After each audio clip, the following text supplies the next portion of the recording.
मैं आपको बताना चाहूंगा कि ये जो पेपर लीक हुआ है, इसके अंदर सीकर के भाजपा के बड़े बड़े नेताओं का नाम आया है, जिनकी खुद की कोचिंग संस्थाएं हैं, जो खुद नीट की कोचिंग की तैयारी करवाते हैं, लेकिन सरकार के दबाव में प्रशासन काम कर रहा है।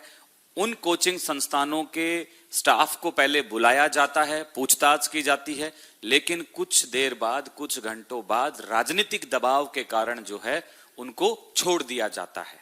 ये क्या कारण है? क्योंकि मैं मानता हूं सीकर एक बहुत बड़ा हब है, कोटा एक बहुत बड़ा हब है, जयपुर एक बहुत बड़ा कोचिंग हब है, लेकिन ये जितने भी कोचिंग संस्थान हैं ये सारे के सारे बीजेपी के नेताओं के हैं। तो मैं ये मांग करता हूं सरकार से कि आप राजनीतिक संरक्षण ना दें, बड़े मगरमच्छों को बचाने की कोशिश ना करें, क्योंकि छोटे छोटे प्यादों को तो आप जेल में डाल दोगे, लेकिन जो ये बड़े मगरमच्छ हैं, जो ये पेपर लीक करते हैं, उन शैक्षणिक संस्थाओं के जो व्हाट्सएप और टेलीग्राम ग्रुप थे, उनके ऊपर जो है ये पेपर पाया गया है। साथ में जयपुर ग्रामीण के अंदर जमारामगढ़ विधानसभा है, वहां पे दो भाइयों ने इस पेपर लीक प्रकरण को पूरा अंजाम दिया है।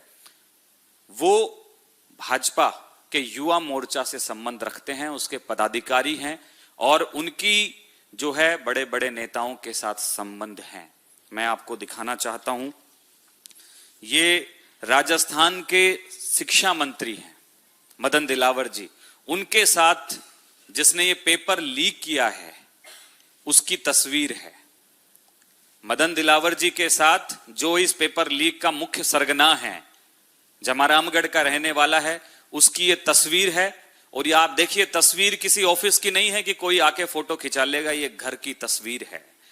पीछे आप देखिए, ये घर की तस्वीर है। मतलब इससे साफ जाहिर होता है कि इसके संबंध कितने घनिष्ठ राजस्थान के शिक्षा मंत्री और भाजपा नेताओं के साथ में हैं। अब दूसरी ही तस्वीर मैं आपको दिखाता हूं। ये तस्वीर जो है उन्हीं भाइयों की है, जिसके अंदर भाजपा के राजस्थान के प्रवक्ता हैं, दूसरे इसके अंदर जमारामगढ़ के विधायक जो हैं उनके साथ में तस्वीर है। तो ये गठजोड़ जो है ये साबित करता है कि इनको राजनीतिक संरक्षण प्राप्त है। मैं इस देश के विद्यार्थियों को भी कहना चाहता हूं, ये पेपर लीक एक साजिश है, और ये सोचे समझी साजिश है आपके भविष्य को अंधकार में डालने की। जिस तरीके से व्हाट्सएप और टेलीग्राम पे 5-5, 10-10 हजार रुपए में इन छात्र छात्राओं का भविष्य बेचा गया है, इसके ऊपर, पूरे सिस्टम के ऊपर ये बड़ा प्रश्न चिन्ह लगता है। तो मैं भारत की सरकार से भी कहूंगा कि हमें इन पेपर माफियाओं के खिलाफ जो है कड़ा एक्शन लेना पड़ेगा। साथ में आज जो छात्र छात्राओं के भविष्य को ये कोचिंग माफिया खराब कर रहे हैं, इन कोचिंगों के ऊपर भी सरकार को शिकंजा कसने की आवश्यकता है, क्योंकि सबसे ज्यादा पेपर लीक के अंदर इन लोगों का इन्वॉल्वमेंट होता है। महंगे दामों के ऊपर जो है ये पेपर खरीदते हैं, उनके व्हाट्सएप और टेलीग्राम के ऊपर ये पेपर चलते हैं, और अंत के अंदर ये स्वयं बच निकलते हैं और अपने छोटे मोटे प्यादों को फंसा देते हैं।